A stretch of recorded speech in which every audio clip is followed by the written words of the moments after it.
माननीय मंत्रीगण को हम स्वागत करता हूं।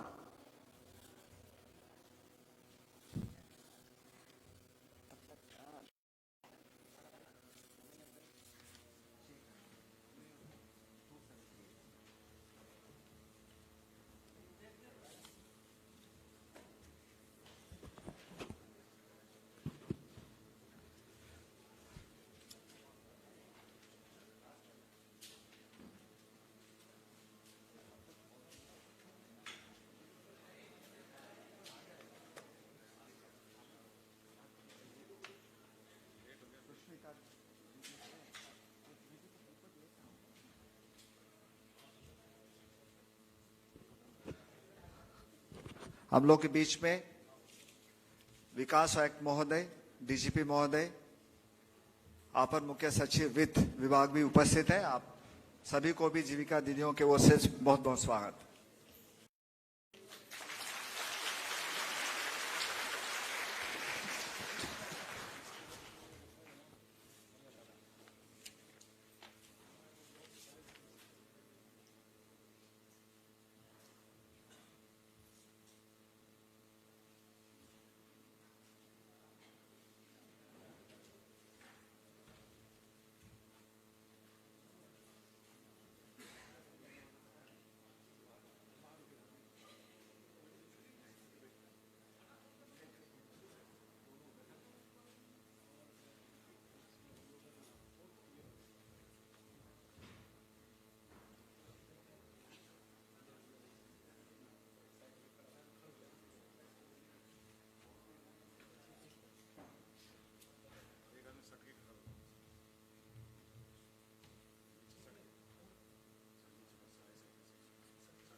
हम अनुरोध करना चाहेंगे सुष्मिता दीदी से माननीय मुख्यमंत्री महोदय को पौधा देके स्वागत करेंगे। धन्यवाद दीदी। साथ ही हम सुष्मिता दीदी से अनुरोध करेंगे माननीय उप मुख्यमंत्री महोदय को भी पौधा देके स्वागत करेंगे। हम पूजा कुमारी दीदी, सुष्मिता दीदी से अनुरोध करेंगे उपस्थित माननीय मंत्री महोदय को, उपस्थित पदाधिकारियों को पौधा देके स्वागत करेंगे।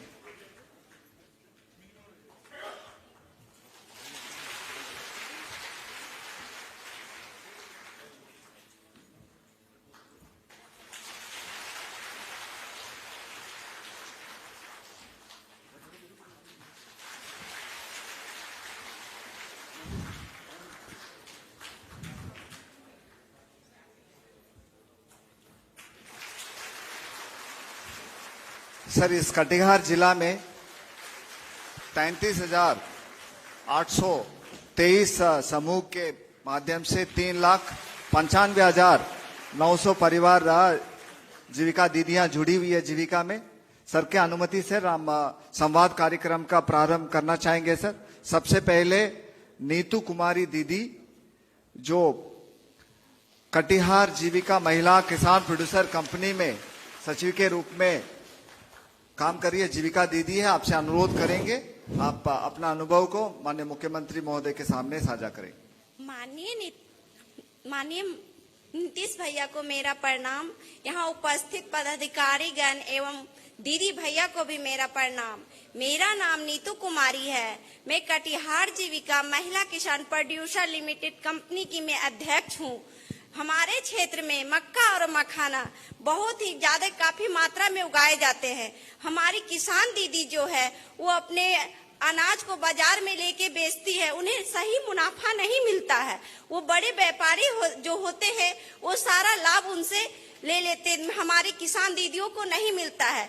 हमारी किसान दीदियां जीविका से जुड़ी हुई है, तो हम लोगों ने सोचा क्यों ना हम भी जीविका से जुड़ के अपनी एक कंपनी को खोले और कंपनी में किसान दीदियों को जोड़ के वो सारा मुनाफा दे, जिसके हम लोगों ने 15/7/2021 को अपनी कंपनी का गठन किया। उसमें 10 BOD 10,000 रुपए दे के शेयर जुड़े और बाकी जो शेयर होल्डर है वो 1,000 रुपए दे के शेयर होल्डर उस कंपनी से जुड़े। हमारे कंपनी में कुल 372 दीदियां जुड़ी हुई है।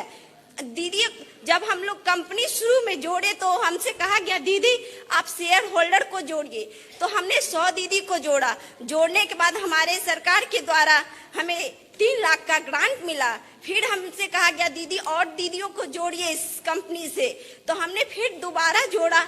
जब 300 दीदी हमारी प्लस हुई तो हमें फिर से सरकार के द्वारा 3 लाख का ग्रांट मिला, कुल 6 लाख का ग्रांट मिला। हम लोगों ने फिर मक्का का बीज का बिजनेस किया, जिसमें 259 बोरी पानियर कंपनी का बीज का बिजनेस करके हम लोग का लागत पूंजी 5,34,000 रुपया लगा। 15 से 20 दिनों में ही हम लोगों ने उसको 5,45,000 में बेचकर 11,000 का मुनाफा कमाया। इसी बीच हमें दिल्ली जाने का मौका मिला। हम जीविका का बहुत ही धन्यवाद करना चाहते हैं कि दिल्ली हम हवाई जहाज के द्वारा गए। वहाँ प्रगति मैदान में स्टॉल लगा हुआ था। स्टॉल होता क्या है हमने देखा भी नहीं।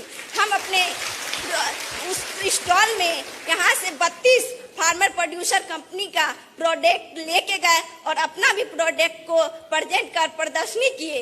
वहाँ पे सामने में स्टॉल मखाना का भी था, उससे बहुत सारे पदार्थ बनाए हुए थे, पर मखाना का पाउडर नहीं था, मक्का का आटा नहीं था, मक्का का चूड़ा नहीं था।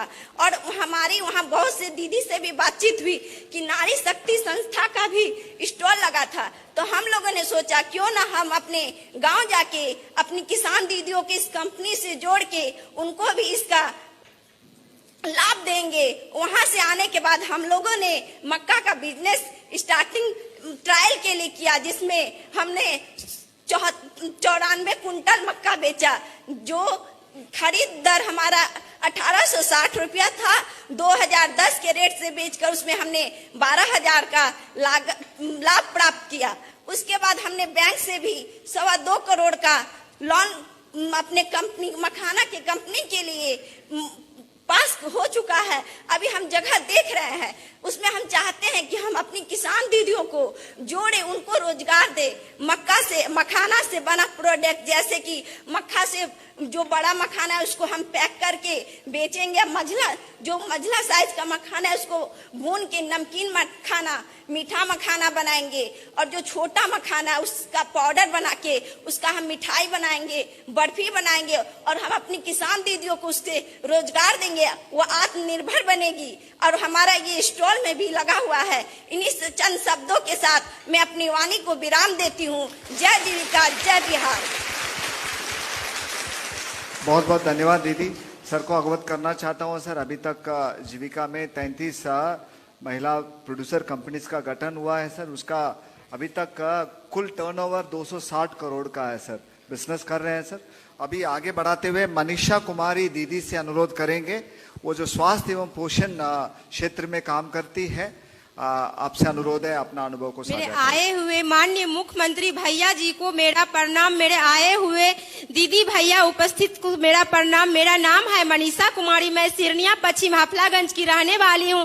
कृष्णा जीविका स्वयं सहायता समूह की सदस्य हूँ। माला जीविका महिला ग्राम संगठन का सदस्य हूँ। गंगा सागर जीविका महिला विकास स्वावलंबी सहकारी समिति लिमिटेड का सदस्य हूँ। जब मेरी शादी हुई तो मैं एक बहू के रूप में गांव में रहती थी और मैं उतना कुछ जानती भी नहीं थी।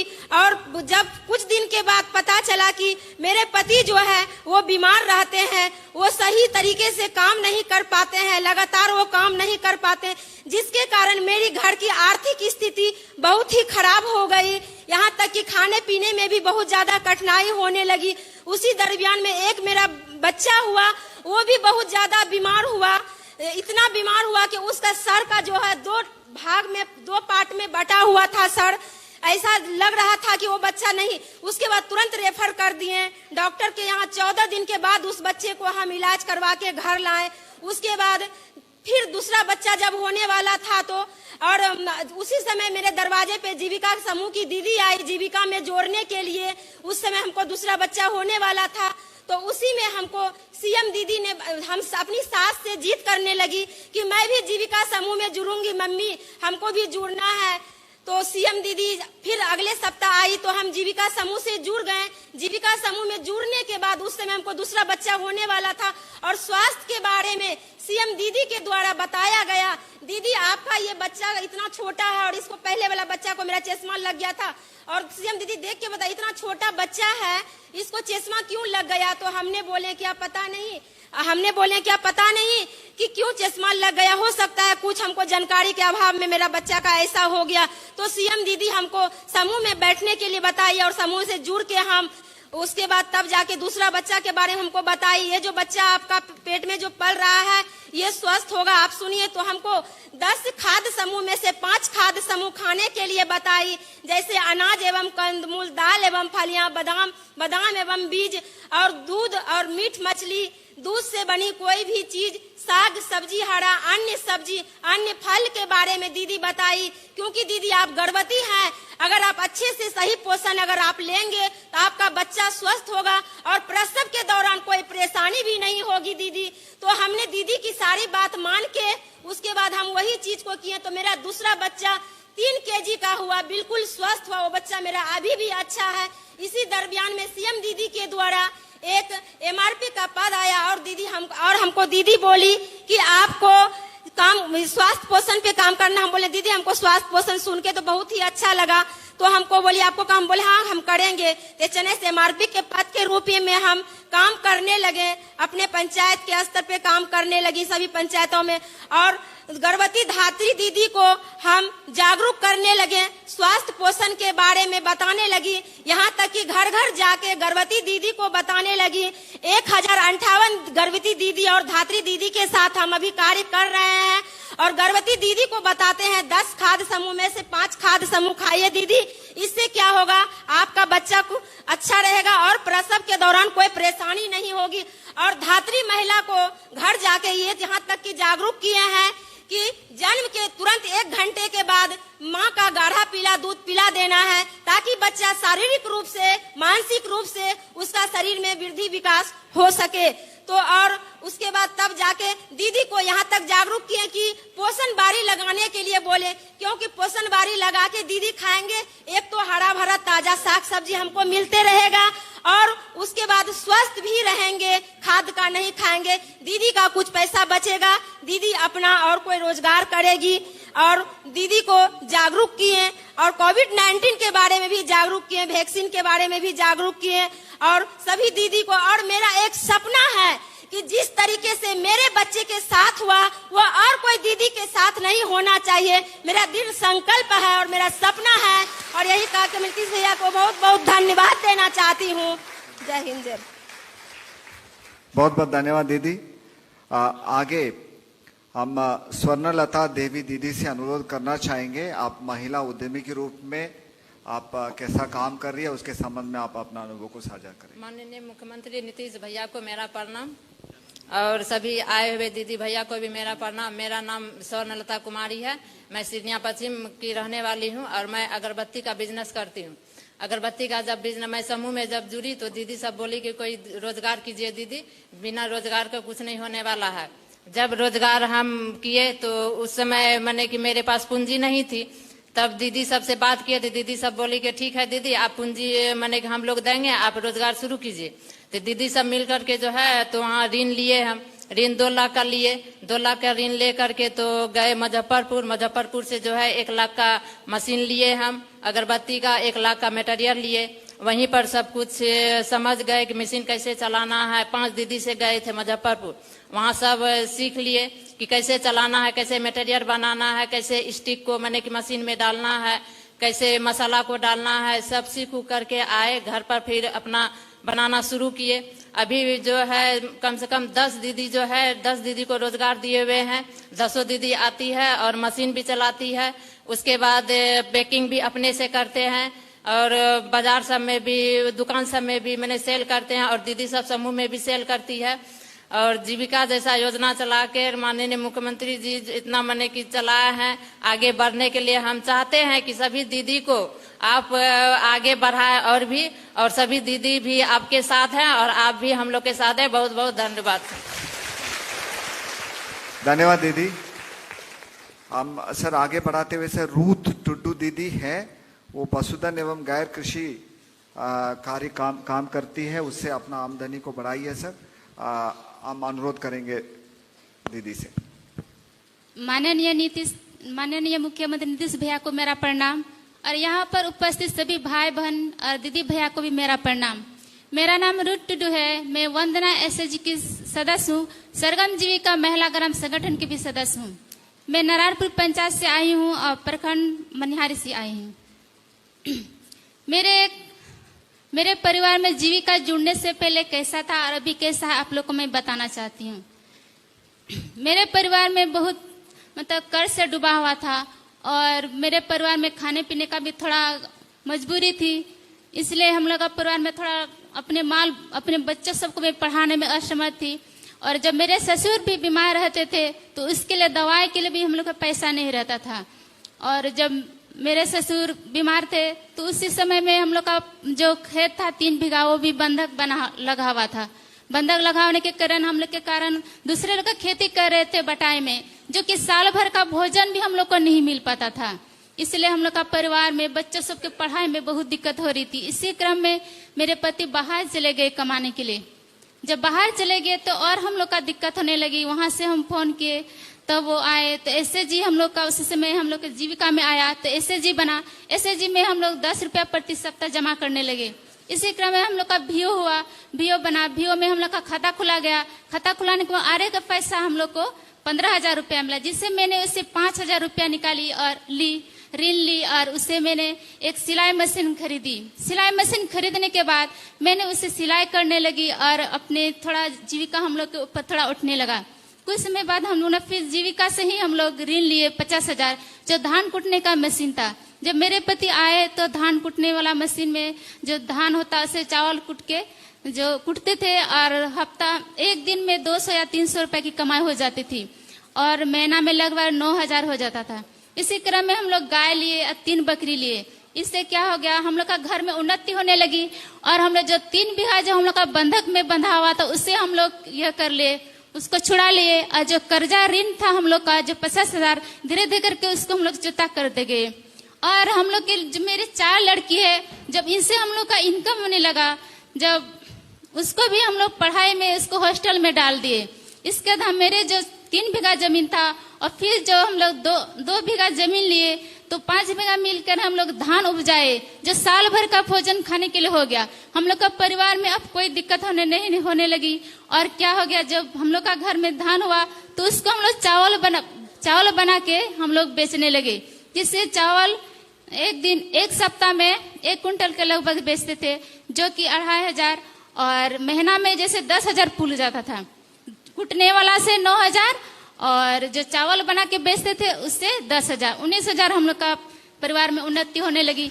और उससे क्या हो गया, मैंने अपने सारे बच्चों को स्कूल में डाल दी और मेरे 4 लड़कियां हॉस्टल में डाली और 2 लड़के हैं जो गांव का स्कूल है, मैंने वहां उस पर पढ़ने के लिए भेज दी।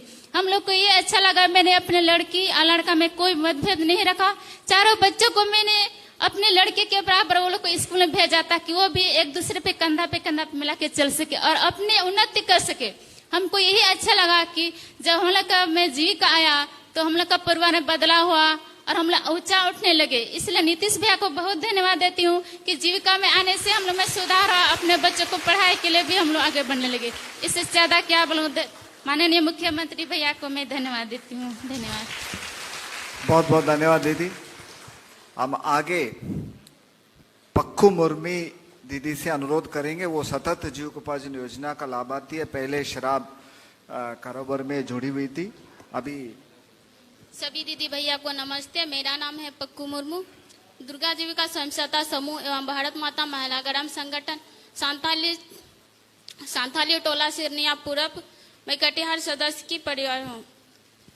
मैं एक गरीब परिवार से हूँ और मेरा माता पिता की अधिक स्थिति खराब होने के कारण कम उम्र में मेरी शादी करा दी गई और मेरा पति देसी सारा व्यापार करते थे, उसी से हम लोग का रोजी रोटी चलता था। कुछ दिन के बाद देसी सारा बंद हो गए तो दूसरे के खेतों में मजदूरी करके एक वक्त की रोटी जुटा पाते थे। कभी कभी तो हम लोग भूखे ही रह जाते थे और दूसरे से कर्ज लेकर के खाते थे। घर का खर्च चला पाना तो बहुत मुश्किल हो रहा था, अपना बल बच्चा को भी नहीं पढ़ा पाते थे। कुछ दिन के बाद मेरा पति पानी में डूब के मौत हो गया। उनका मौत होने के बाद आगे की जिंदगी कुछ दिखाई नहीं दे रहा था। घर का स्थिति तो अधिक खराब हो गया। मैं बेबस और लाचार हो गए। 2 बच्चे और एक ससुर, इन तीनों के लिए 2 वक्त की रोटी नहीं जुटा पाती थी। दूसरे के खेतों में मजदूरी करके एक वक्त की रोटी जुटा पाती थी। कभी कभी तो हम लोग भूखे ही सो जाते थे और फिर से हम देसी सारा व्यापार करने लगे। ग्राम संगठन की दीदी ने आके हमको मना की कि दीदी आप देसी शराब बनाना बंद कीजिए और समूह से ऋण लेकर के रोजगार कीजिए। मन ही मैं सोचे कि रोजगार करूं तो मेरा रोजगार नहीं चले तो पैसा कहां से वापस करूंगी। दीदी ने समझाया कि आपको रोजगार के लिए पैसा दिया जाएगा, वापस करने के लिए नहीं। तो मैं तैयार हो गई और मेरा ट्रेनिंग हुआ। किराना दुकान के लिए कुल संपत्ति मिला के 60,000 रुपये दिया गया और किराना दुकान चला के मैं 15 कट्ठा जमीन लिए बटैया खेती कर रही हूँ। 2 बकरी 1 सुअर लिए हैं और अपना बाल बच्चा को भी अच्छी तरह से पढ़ा रही। सरकारी स्कूल कोचिंग पढ़ा रही। घर को भी ठीक करा लिए हैं और मेरा 10,000 इनकम होते हैं महीने के और मेरा 20,000 खाते में जमा है। कुल संपत्ति मिला के 1 लाख रुपए है।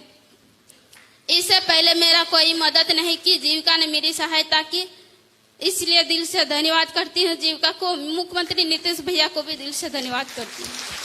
बहुत बहुत धन्यवाद दीदी जी। सर, आज के दिन में 1,55,000 परिवार सतत जीविकोपार्जन योजना से जुड़े हुए हैं सर, लाभ प्राप्त कर रहे हैं। सर के माध्यम से 5 अगस्त 2018 में शुरू की गई थी सर, अभी अर्बन एरिया में भी प्रारंभ कर लिया गया सर। आगे हम कार्यक्रम को बढ़ाते हुए गुलशन आरा दीदी से अनुरोध करूंगा, वो भी सतत जीविकोपार्जन योजना का लाभार्थी है, आप अनुभव को साझा करें। मेरा आए हुए नीतीश मुख्यमंत्री नीतीश भैया को प्रणाम और सभी दीदी सभी भाई को प्रणाम। मेरा नाम है गुलशन आरा, मेरा पंचायत सिरनिया पूरब, जिला कटिहार, थाना कटिहार, प्रखंड कटिहार। सबीरा जीविका महिला ग्राम संगठन की सदस्य हूँ और मैं अपना स्थिति बता रहा हूँ। मेरा कम उम्र में शादी हुआ था, 17 साल में। कुछ शादी पिता देने की बाद कुछ दिन की बाद जो है मेरी एक लड़की हुई। लड़की होने के बाद देख रेख नहीं कर रही थी, मार डगा के भगा दिया। भगाने के बाद फिर आपस में मैं ससुराल गए के बाद मेरा पति शादी कर ली। शादी करने के बाद फिर से मार डगा भगा दिया, हमको नहीं रखा। मेरा पिताजी को कहा कि आपने बेटी को ले लीजिए, तो मेरा पिताजी ले ली। मदरसे में तलाकनुमा कर दी। उनके कुछ पैसा दिया था 70,000 रुपये, 50,000 रुपये में बैंक बैलेंस से किए थे, 20,000 रुपया खान पीन कर रहे थे। वो पैसे जब फुरा गया तो हम दूसरे का रोजगार कर रहे थे, तो समूह की दीदी आई, बोली गुलशन दीदी तुमने समूह में जुटो, तुम काहे इतना परेशान हो, तुमको तो समूह में जुटो, 10 रुपया बचत करो। तो हम बोले कि नहीं, हम दूसरे का रोजगार करते हैं, किसी दिन न करते, हम बचत नहीं करें। वो बोला नहीं, ग्राम संगठन से तुम्हें रोजगार मिला जाएगा। तो हम बोले ऋण नहीं लेंगे। तो बोला ऋण नहीं दे रहा है, से आपको जो है खाने पीने का आगे बढ़ने का लिए रोजगार दे रहा है। तो हमने ले लिए 2020 में 60,000 की हमको ग्राम संगठन की खरीदारी करके दी। उनसे नफा होने के बाद एक गाय लिए। गाय लेने के बाद खाई पी के 2.5 बीघा बट्टा में खेती किए। खेती करने के बाद बच्चे को ट्यूशन भी पढ़ाते हैं, स्कूल भी भेजते हैं। उससे 2 बकरी लिए। 2 बकरी लेने के बाद जो है 50,000 रुपया बैंक बैलेंस से किए। बैंक बैलेंस से करके अभी खूब अच्छा से खान पीन कर रहे हैं, दुकान भी चला रहे हैं। मेरा गांव समाज की भी दीदी बोलती है कि गुलशन दीदी को कितना दुख थी, अभी जो है रोजगार मिलने के बाद कितना खुशी है। से अभी सभी दीदी से हम अच्छे हैं और जैसे हम हैं वैसे सभी दीदी रहे और मेरे तरफ तकलीफ ना हो कोई दीदी को। और उनके बाद हम नीतीश भैया हमको खुश रखे, हम खुश हैं और नीतीश भैया धन्यवाद। बहुत बहुत धन्यवाद दीदी। सर इस जिला में पहले कहा था सर 33,823 समूह हैं, 3,95,900 दीदियां परिवार जुड़े हुए हैं सर। सर से अनुरोध है सर सभी उपस्थित जीविका दीदियों को जो इस जिला के इस बिहार के जीविका दीदियों को सर के द्वारा मार्गदर्शन प्राप्त हो, अनुरोध है सर।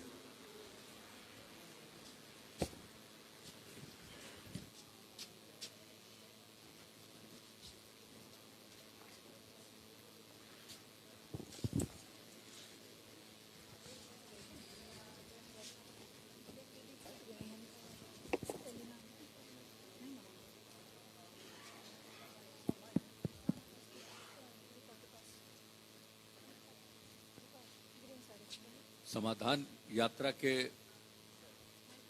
कार्यक्रम के सिलसिले में विभिन्न जगहों पर जिलों में हम जा रहे हैं और उसका मकसद है कि विकास की जो योजनाएं बनाई गई हैं किस तरह से लागू हो रहा है और कहां और किस चीज की आवश्यकता है इसको देखने के लिए, और लोगों की स्थिति क्या है, किन्हीं को क्या समस्या है इसको जानने के लिए। तो इस मकसद के साथ भी हमने ये तय कर लिया है कि हर कार्यक्रम में हम जीविका दीदियों के साथ भी एक मीटिंग करेंगे।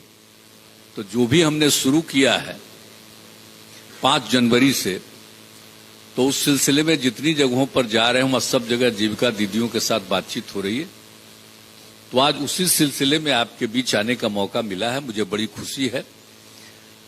और यहां पर इस कार्यक्रम के सिलसिले में ये मौजूद हैं इस समाधान यात्रा में बिहार सरकार के माननीय उप मुख्यमंत्री श्री तेजस्वी प्रसाद यादव जी और बिहार सरकार के माननीय वित्त मंत्री श्री विजय कुमार चौधरी जी और माननीय मंत्री सहकारिता विभाग और कटिहार जिले के प्रभारी मंत्री श्री सुरेंद्र प्रसाद यादव जी यहां मौजूद हैं। माननीय मंत्री जल संसाधन विभाग श्री संजय कुमार झा जी, माननीय मंत्री भवन निर्माण विभाग श्री अशोक चौधरी जी, माननीय मंत्री खाद्य उपभोक्ता संरक्षण विभाग श्रीमती लेसी सिंह जी, माननीय मंत्री समाज कल्याण विभाग श्री मदन सहनी जी, और यहां उपस्थित हैं बरारी के माननीय विधायक विजय सिंह निषाद जी। अधिकारियों की भी यहां उपस्थित है बिहार सरकार के विकास आयुक्त श्री विवेक कुमार सिंह जी, बिहार के पुलिस महानिरीक्षक श्री आर.एस. भट्टी जी, बिहार सरकार के वित्त विभाग के अपर मुख्य सचिव श्री एस. सिद्धार्थ जी, सचिव सूचना एवं जनसंपर्क विभाग तथा मुख्यमंत्री के सचिव श्री अनुपम कुमार जी, पूर्णिया प्रमंडल के आयुक्त श्री मनोज कुमार जी, पूर्णिया क्षेत्र के पुलिस महानिरीक्षक श्री सुरेश प्रसाद चौधरी जी, ग्रामीण विकास विभाग के सचिव श्री बाला मुरुगन डी जी जो कार्यक्रम चला रहे हैं, कटिहार के जिला पदाधिकारी श्री उद्यन मिश्रा जी और कटिहार के पुलिस अधीक्षक श्री जितेंद्र कुमार जी। और इस कार्यक्रम के सिलसिले में आप में से 6 लोगों ने जो अपनी बात यहां पर रखी, श्रीमती नीतू कुमारी जी, श्रीमती मनीषा कुमारी जी, श्रीमती स्वर्णलता देवी जी, श्रीमती रुथ टुडू जी, श्रीमती पक्कू मुर्मू जी, मोहतरमा गुलशन आरा जी, आप सब लोगों की बात सुनने से मुझे अच्छा लगा है और आपने अपने अनुभव को साझा किया और अपनी बातों को यहां पर बताया। इसके लिए मैं आप सब लोगों को धन्यवाद देता हूं, बधाई देता हूं। और हमारा जो मकसद है आपको हमने शुरू में बता दिया। आपसे मिलने आते हैं, आपकी बात समझने आते हैं और दूसरी जगहों पर जहां भी जाते हैं वहां पर भी अलग अलग गांव में, अलग अलग जगहों पर कोई भी काम देखते हैं तो वहां पर जीविका दीदियां भी जो कुछ काम करती हैं वो भी दिखलाती हैं, उनसे भी मिलते हैं। तो ये हमारा मकसद है। और आपको मालूम है, ये तो याद रखना चाहिए, अब देखने में कितना अच्छी लगती हैं अब आप लोग। अब पहले महिलाओं की स्थिति कितनी खराब रहती थी, तो जब हमको काम करने का मौका मिला तो उसी समय हमने जो देखा कि स्वयं सहायता समूह की संख्या बिहार में कम है। कहीं और दूसरे राज्यों में स्वयं सहायता समूह की महिलाएं थी, लेकिन बिहार में भी थी, लेकिन बहुत कम थी। लेकिन जब मुझको काम करने का मौका मिला तो 2006 में भी हम कुछ जगह पर गए और उन लोगों से बातचीत किया। हमको लगा इनका और विकास होना चाहिए। और फिर हमको लगा कि भाई हमारे यहाँ स्वयं सहायता समूह से जुड़ी हुई महिलाएं बहुत कम है, हमको आखिरकार इससे सबको जोड़ना चाहिए और इनको और बेहतर इंतजाम करना चाहिए ताकि वो उनके परिवार की आमदनी बढ़ सके और वो काम कर सकें। तो इसी को सोच करके हमने विशेषज्ञों से भी राय ली, सबको बुलाया, सबसे परामर्श किया, बातचीत किया। और उसी समय हम लोगों ने कहा कि हम जो स्वयं सहायता समूह है उसकी संख्या हम बहुत बढ़ाएंगे। और हमने लक्ष्य रखा कि इतना कम है तो हमने तय किया कि कम से कम 10 लाख स्वयं सहायता समूह की संख्या हम करेंगे, उतना जरूर हम करेंगे। और उसके बाद जो स्वयं सहायता समूह की बहनें काम करती हैं, दीदियां काम करती हैं, तो एक चीज जो सब बात कर रहे थे उस समय, तो उसी समय मेरे मन में बात आई कि इनका नामकरण हम जीविका करें। और अब आप जीविका दीदियां कहलाती हैं, तो जीविका दीदियां जो बनी, स्वयं सहायता समूह की सब दीदियां जीविका दीदियां हो गई। ये हमने बिहार में शुरू किया और बिहार में संख्या बढ़ने लगी स्वयं सहायता समूह का। आज जीविका दीदियां बनी तो उनको और खुशी होने लगी और काम उनका बढ़ाने लगे। हम जहां भी जाते रहे सब जगह मुझको अच्छा लगा कि अब देखिए कितना बेहतर स्थिति हो गई, तो बहुत अच्छा लगा। और जानते हैं दूसरे राज्यों में जहां ज्यादा था वहां भी मालूम हुआ कि हम लोगों ने नाम दे दिया।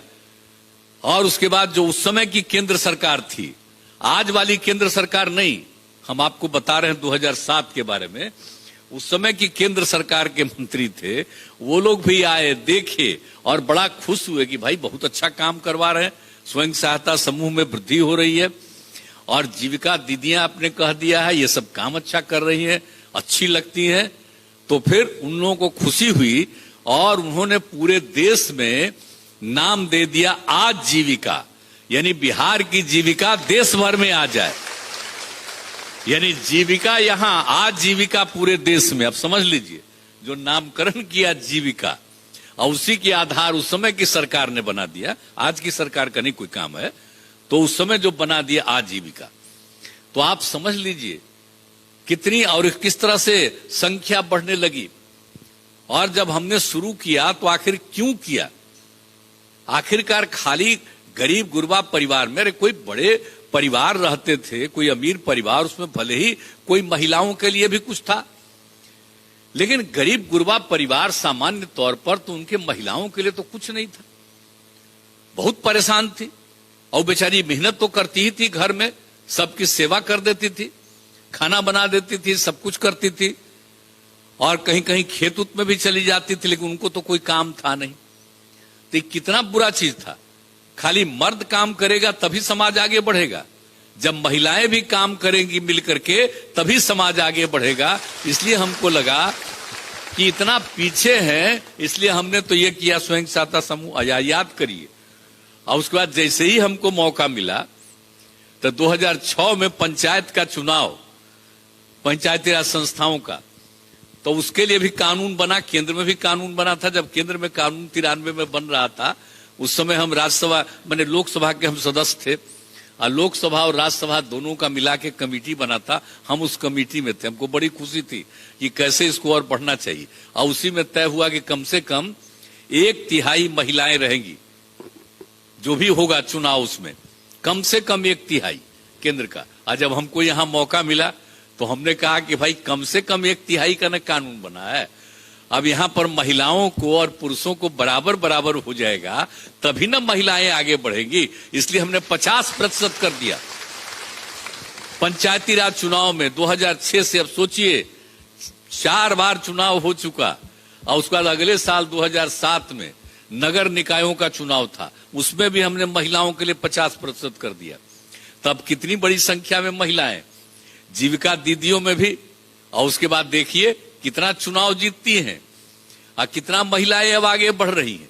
और उसका लड़कियां तो बहुत कम पढ़ती थी, गरीबी के कारण 5वां के बाद आगे तो पढ़ा नहीं पाते थे अपनी बच्चियों को, गरीब गुरबा तबके का। तो हम लोगों ने उसके लिए पोशाक योजना का शुरुआत करा दिया, और फिर लगा कि इसको और आगे बढ़ाना चाहिए, तो हमने साइकिल योजना की शुरुआत करा दी। अब कोई लड़की साइकिल चलाती थी, पटना में भी नहीं चलाती थी। आज जब हमने साइकिल योजना शुरू किया तो कितनी खुशी हुई लड़कियों को। और कुछ मर्द लोग तो कहने लगे हमको, ये लड़की को साइकिल दे रहे हैं, तंग करेगा। हमने हंसते हुए कहा कोई तंग नहीं करेगा, क्योंकि हर परिवार की लड़की को साइकिल की योजना, तो सब पढ़ेगी और कहीं कोई घटना नहीं। कितना अच्छा हुआ। आज जब साइकिल लेके जाने लगी स्कूल, अब संख्या बढ़ गई, बढ़ने लगी। और जब स्कूल से आ जाती थी तो अपने घर पर अपने माता या पिता को बाजार भी लेकर के चली जाती थी। क्या स्थिति हो गई, कहीं नहीं था लड़कियों के लिए साइकिल का। और ये बात जब दूसरे देशों में भी पता चला तो दूसरे देश से भी लोग आए देखने के लिए, और देख करके उन्होंने 11 में प्रकाशित किया कि भाई बिहार में तो बड़ा अच्छा काम हुआ। तो महिला लड़कियों के लिए सब काम किया हम लोगों ने। साइकिल योजना वाला कितना प्रशंसा हुई। और आप समझ लीजिए उसके बाद लड़के लोग भी हमको कहने लगे कि कुछ हम पर भी ध्यान दीजिए, तो हमने 11 से लड़कों के लिए भी कर दिया। वो अलग चीज है, लेकिन लड़कियां इसके चलते कितना स्कूल जाने लगी, पढ़ने लगी। कम पढ़ती थी, अब लगभग बराबर होने लगी है। तो हम लोगों ने सब काम किया। और लड़कियों का पढ़ना क्यों जरूरी है, कितना आवश्यक था, इसलिए सब काम हमने करवाया कि लड़कियां पढ़ेगी, आगे बढ़ेगी। और जिस प्रकार से आगे और अनेक काम हम लोगों ने किया, प्रजनन दर भी घटा है, क्योंकि लड़कियां अगर नहीं पढ़ती हैं, कम रहती हैं, तो ज्यादा होता है। तो उस समय हमने देखा था, सर्वे कराया तो 4.3। हमने कहा अरे भाई ये क्या मतलब है, तो इसको तो और होना चाहिए, पूरा लड़कियां पढ़ेंगी अगर। तो देश भर का एक रिपोर्ट हमको मिला कि अगर पति पत्नी में पत्नी मैट्रिक पास है तब प्रजनन दर 2, और बिहार में भी जो सर्वे कराया, अगर पति पत्नी में पत्नी मैट्रिक है तो उसका भी प्रजनन दर 2, और पति पत्नी में पत्नी उससे भी आगे इंटर और आगे है तो देश भर का रिपोर्ट मिला 1.7 का। अब बिहार में भी हम करवाए अनेक जगहों पर, अगर पति पत्नी में पत्नी इंटर पास से आगे है तब प्रजनन दर 1.6। अब कितनी खुशी हुई कि लड़कियों को पूरा का पूरा पढ़ा देंगे तो ये बिना मतलब की जो आबादी बढ़ रही है वो अपने आप नियंत्रित हो जाएगी। ये मर्द लोगों को कुछ ज्ञान नहीं है, ये सब महिलाओं को अगर वो पढ़ी लिखी रहेंगी तभी ये सब होगा। अब वही शुरू हो गया। अब जान लीजिए अब प्रजनन दर घटते हुए 2.9 पर आ गया है। हमारा लक्ष्य है 2 करने का, 2%। तो आप सोच लीजिए, तो लड़कियों को आगे बढ़ाने के लिए, महिलाओं को आगे बढ़ाने के लिए सब काम किए।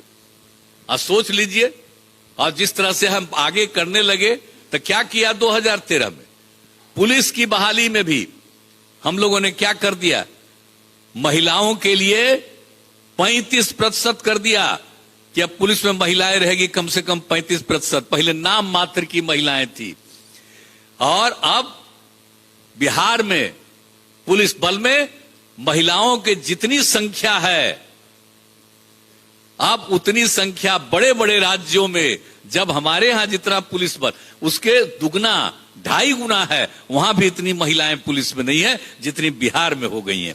अब 28% हो गई, बढ़ते चली जाएगी 35%। और यही नहीं, उसके बाद 2016 में हम लोगों ने लड़कियों के लिए, महिलाओं के लिए कर दिया कि सरकार की कोई प्रकार की सेवा होगी उसमें उसको भी आरक्षण कर दिया 35% का। तब महिलाएं सब चीज में आगे बढ़ने लगी। तो जीविका दीदियों का काम है पढ़ाई के लिए भी, और हर तरह का हम काम करना शुरू किए। तब आप जो अब काम कर रही हैं, इसी से ना आगे बढ़ेगा पूरा परिवार। परिवार को आगे बढ़ाने के लिए महिलाओं को आगे बढ़ाना जरूरी है। अभी आप सब अपना अनुभव बता रहे थे, कैसा कैसा उस समय अनुभव था, आज कितना बढ़िया से बोल रही है। अब पहले तो कोई बात नहीं बोल पाती थी, अब आज जब जीविका दीदियां बन गई और जब काम करने लगी तब कितना अच्छा बोल रही हैं, कितना एक एक चीज जान गई, और आपकी आमदनी बढ़ने लगी है। लेकिन हम जो घूम रहे हैं, मेरा मकसद दूसरा है। हमारा मकसद है सब दिन हम घूमते रहे हैं, हमारा है कि आपकी आमदनी और बढ़ावे, और जितनी अब हुई है हम उसकी संख्या और बढ़ावेंगे। आज जो बता दिए जितना जीविका दीदियां हैं, 1,30,00,000 इनकी संख्या और बढ़ाना चाहते हैं। ये जो स्वयं सहायता समूह की संख्या है वो भी बढ़ने लगी है, बढ़ाएंगे। और आपकी आमदनी भी बढ़े, आपका काम भी बेहतर हो, तब न जाकर के पूरा परिवार आगे बढ़ेगा, पूरा समाज आगे बढ़ेगा। तो ये काम में ही हम लगे हुए। तो आप लोग चिंता मत करिएगा, काम करते रहिए। हमारा आग्रह बस एक ही है कि भाई समाज में झगड़ा उगड़ा नहीं होना चाहिए, प्रेम और भाईचारे का भाव रखना चाहिए। हिंदू मुस्लिम विभिन्न जातियों कोई झगड़ा नहीं, अब घट गया है। अब आप लोग जब सक्रिय रहिएगा तो कोई झगड़ा नहीं करेगा। पहले कुछ लोग इधर से उधर न करता थे जी, महिला कभी करती है इधर उधर, ये पुरुष ने कुछ कुछ, सब पुरुष नहीं, कुछ गड़बड़ करने वाला करता है। जब सब महिलाएं आगे बढ़ जाएंगी और आपकी संख्या और बढ़ जाएगी तो धीरे धीरे ये सब कोई काम नहीं होगा, और समाज में प्रेम और भाईचारे का भाव होगा। तो वो भी काम करना है, अपना काम करना है, अपनी आमदनी बढ़ाना है, और साथ साथ समाज को आगे बढ़ाना है, और इस काम में आपको लगे रहना है। और इसके अलावे तो आप ही लोगों ने किया भाई, आप लोगों के हाथ में दिए समाज सुधार अभियान वाला, जो पिछले साल समाज सुधार अभियान किए थे, और हम गए उसमें 12 जगह और 3 बात। आप समझ लीजिए, दहेज प्रथा और बाल विवाह के खिलाफ और शराबबंदी। तो इस शराबबंदी कब लागू हुआ? 2015। आपका तो हम काम कर ही रहे थे, तब पटना में मीटिंग थी, भाषण दे करके हम बैठे तो जीविका दीदियां खड़ा होकर के कहने लगी शराब बुरी चीज है, शराबबंदी लागू कीजिए। तो हम लौट करके गए, यहां बैठी हुई है, ये भी थी वहां।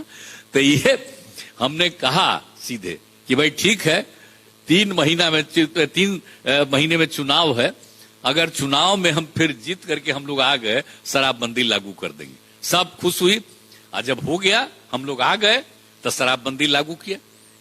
सब लोग एग्री किए, विधानसभा विधान परिषद सब ने भी शपथ लिया और सब कुछ किया गया। तो शराबबंदी लागू करवाए थे, आप ही लोगों का मांग था, और लागू हो गया। और शराबबंदी के बारे में तो सब जगह आप लोगों ने भी बहुत काम किया है। और जब 16 में हम लोग अभियान चला रहे थे, सबसे सुनते थे।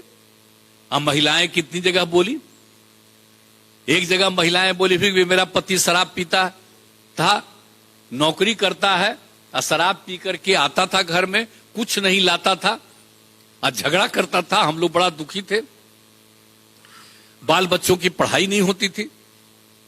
और जब शराबबंदी लागू हुआ तो शराब पीना उन्होंने भी छोड़ दिया।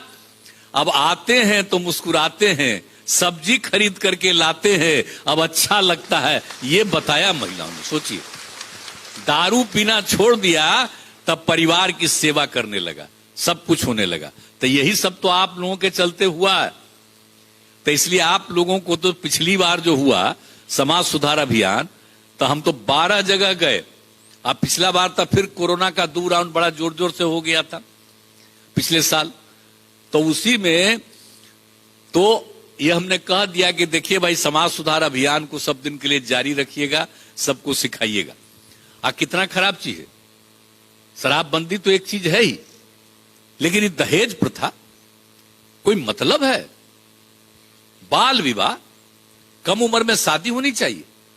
लड़की की उम्र शादी के लिए 18 साल और लड़के की उम्र 21 साल होना चाहिए, तब शादी होना चाहिए। कानून बना हुआ है देश भर में, और तब भी पहले कोई शादी कर देता। और दहेज प्रथा कानून बना हुआ है, नहीं लेना है। भला बताइए, लड़की की शादी लड़का से होगा तो इसके लिए दहेज कितना बुरा चीज है। लड़का को क्या होगा? शादी होगा तबे ना बाल बच्चा होता है और कोई सेवा करता है। और उसकी शादी नहीं होगी तो कोई उसको पूछेगा, कोई देखेगा? अब महिला की शादी, लड़की की शादी लड़का से, उसके लिए दहेज होना चाहिए। कानून तो बना हुआ गलत चीज है, लेकिन कुछ आदमी फेरा में रहता है, बहुत गलत बात है। इसलिए दहेज प्रथा के खिलाफ हमेशा अभियान, और हम लोगों ने तो एक एक चीज को दे दिया। आप जानते ही हैं कि दहेज प्रथा, बाल विवाह, ये सब के लिए निरंतर अभियान चलाते रहिए।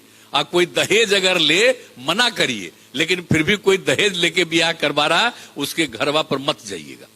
जब नहीं जाइएगा तब ब्याह होगा, कोई आवेगा नहीं, सबको पता चल जाएगा कि दहेज लिया है, इसलिए कोई नहीं आ रहा। तो सोच लीजिए, अब बाल विवाह भी नहीं होगा। और शराबबंदी तो आप ही ने कर दिया। और शराबबंदी के बारे में कुछ अपने को काबिल लोग समझता है, और जब से लागू आप ही लोगों के कहने पर करवाए हैं 16 के बाद, तक कुछ लोग तो हमारे बड़ा खिलाफ हो गया। अब बड़ी खिलाफ लिखते रहता है। अब काहे के लिए? अब बोलिए, राष्ट्रपिता महात्मा गांधी बापू जो आजादी की लड़ाई लड़ रहे थे, और उसी समय वो सबको कहते थे शराब बहुत बुरी चीज है, मत पियो। आप सोच लीजिए, अभियान चलाते थे, तो उसी समय उन्होंने क्या क्या कहा था, इसमें ही लिख करके दे दिया कि राष्ट्रपिता के बारे में तो एक एक बात जानना ना चाहिए जिन्होंने आजादी दिलाई। बापू के बारे में, शराब आदमियों से न सिर्फ उसका पैसा छीन लेता है, बल्कि उनकी बुद्धि भी हर लेती है। अब बताइए, खाली पैसा नहीं खत्म होता है, बुद्धि भी खत्म हो जाता है। शराब पीने वाले इंसान हैवान हो जाते हैं। अब बताइए, देश को आजाद कराने वाले अपने राष्ट्रपिता बापू को, महात्मा गांधी की बात को नहीं मानता है, वो क्या मतलब है? हमको तो आश्चर्य होता है। तो इसीलिए एक एक चीज है। दूसरी बात है कि बाकी बापू का बात तो नहीं मानेगा, नहीं मानता है बहुत लोग, लेकिन हम लोग तो दे दिए हैं कि सबको बताइए। लेकिन आप जान लीजिए, 2018 में WHO, वर्ल्ड हेल्थ ऑर्गेनाइजेशन, विश्व स्वास्थ्य संगठन, विश्व स्वास्थ्य संगठन है, ये दुनिया भर के सब इलाज का प्रबंध करवाता है, जांच करता है एक एक चीज। ये दुनिया का है। इस बार जो कोरोना का दौर आया, कोविड का, तो उस समय भी कौन कर रहा था? वही देख रहा था। और जब हम लोग 2016 में शराबबंदी लागू किए, तो WHO ने पूरे दुनिया का एक अध्ययन किया और 2018 में प्रकाशित किया। क्या उसने कहा? आप देख लीजिए। कह रहा है कि भाई, एक साल में पूरे दुनिया में 30 लाख लोग मर जाते हैं। हाँ, वही ना है। तो उसी में 5.3% शराब पीने वाले मर जाते, ये लिखा। सोच लीजिए, अरे मरेगा जिसका उम्र हो गया, मर रहा है। अब उसमें जो मरते हैं, उसमें से आप सोच लीजिए 5.3% दारू पीने के कारण मर जाते हैं। और उसके बाद ये भी बताया कि 20 साल से लेकर के 39 साल के उम्र वाले दारू पीने के कारण जो मरते हैं, उनकी संख्या है 13.5%। आप सोचिए शराब कितनी बुरी चीज है, कितना खराब चीज है। 200 तरह की बीमारियां के शिकार होते हैं, और सबसे गंभीर जो बीमारियां हैं उसके शिकार होते हैं दारू पीने। उसके बारे में एक एक चीज हमने डिटेल से दे दिया। और उसके बाद लोग आत्महत्या करते हैं, तो दारू पीने वाले जो आत्महत्या करते हैं, जितनी आत्महत्या दुनिया भर में हुई उसका 18% दारू पीने वाला कर देता है। आप सोच लीजिए, दारू पिएगा और सुसाइड अपने आप को मार लेगा, क्या खराब चीज है। तो ये भी उसने बताया। और उसके बाद आप जानते हैं ना, गाड़ी चलाता है तो कितना एक्सीडेंट होता है। तो जितना एक्सीडेंट होता है दुनिया भर में, तो उस एक्सीडेंट में, सड़क दुर्घटना में आप समझ लीजिए कि 27% जो दुर्घटना है वो दारू पी के गाड़ी चलाता है, उसी के चलते दुर्घटना। आप वो सोच लीजिए, 1/4 से भी ज्यादा दुर्घटना दारू पी करके गाड़ी चलाने वाले से होता है। कितना बुरा चीज है। इसलिए हमने एक एक चीज जो विश्व स्वास्थ्य संगठन का है, हर चीज और भी डिटेल है, सब चीज लिखा हुआ है। इसलिए हम सबका चर्चा हम पिछले बार भी और ज्यादा कर करके बता रहे थे। तो एक एक चीज लिखा हुआ जरूर देखिएगा, बाल बच्चों को भी पढ़ाइएगा, मर्द लोगों को भी दिखाइएगा। सब जगह जहां भी जाते हैं अपने काम से, और जब किसी को समझाने जाते हैं तो ये भी दिखा करके समझाइएगा कि दहेज प्रथा, बाल विवाह बुरी चीज है, शराब पीना बुरी चीज है। ये सब चीज को भी सिखाइएगा। और उसके लिए जो हम बराबर कह रहे हैं समाज सुधार अभियान, तो वो भी जब अपना काम करिएगा तो इसके बारे में भी लोगों को बताते रहिएगा, तो वो भी चलता रहेगा। और आप लोगों की और तरक्की करनी है, हमको आगे बढ़ाना है और ज्यादा। हम इसीलिए घूम रहे हैं हम लोग, और सबकी बात को देख रहे हैं। चिंता मत करिए, खूब आगे बढ़िए और लोगों को भी आगे बढ़ाइएगा। हम लोगों का यही मकसद है। आज जितना काम यहां हुआ, स्वयं सहायता समूह में जीविका दीदियों का, इतना काम दूसरा जगह नहीं। आप लोगों को भी तो मालूम हो गया, देश के दूसरे राज्यों में हमारी जीविका दीदियां जाती है सिखाने के लिए, यहां तक कि दूसरे देशों में भी गई हैं।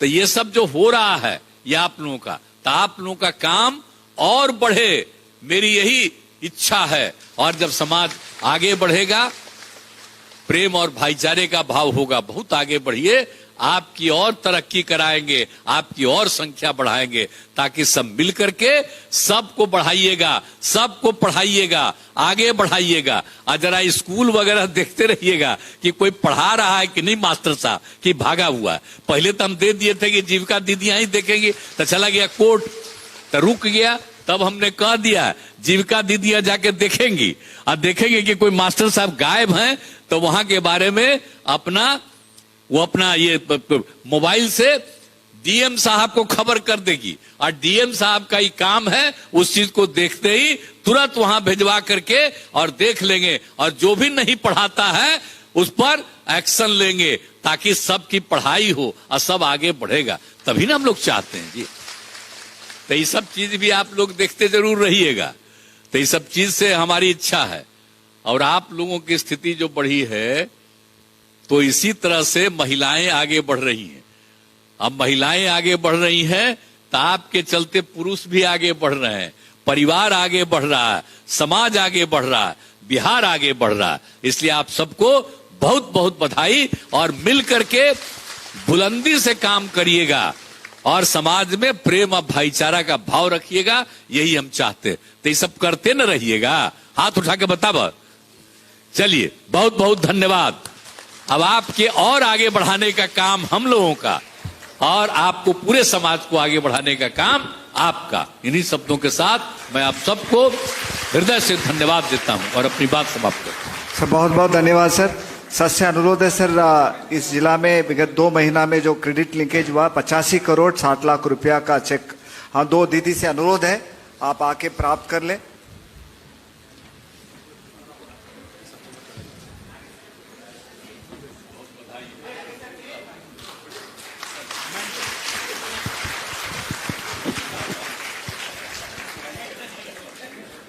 सर बहुत बहुत धन्यवाद सर। हम अनुरोध करूंगा मनीषा दीदी से, माननीय मुख्यमंत्री महोदय को मेमेंटो दे के धन्यवाद करेंगे।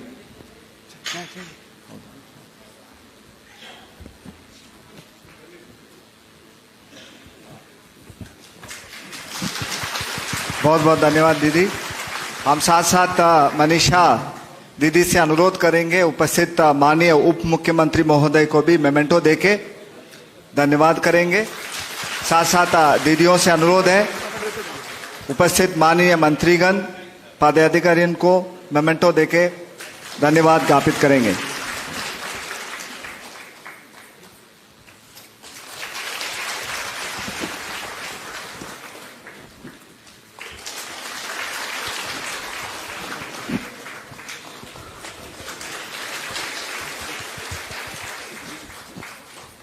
आज इस कार्यक्रम में उपस्थित होके आप सभी को मार्गदर्शन दिए हैं, उसके लिए आप सभी उपस्थित जीविका दीदियों की ओर से माननीय मुख्यमंत्री महोदय को बहुत बहुत धन्यवाद देना चाहता हूं। माननीय उप मुख्यमंत्री महोदय को भी आप सभी के ओर से धन्यवाद देता हूं। उपस्थित सभी माननीय मंत्रीगण, विकास आयुक्त महोदय, डीजीपी महोदय, एसीएस फाइनेंस, सभी पदाधिकारियों, सभी को बहुत बहुत धन्यवाद।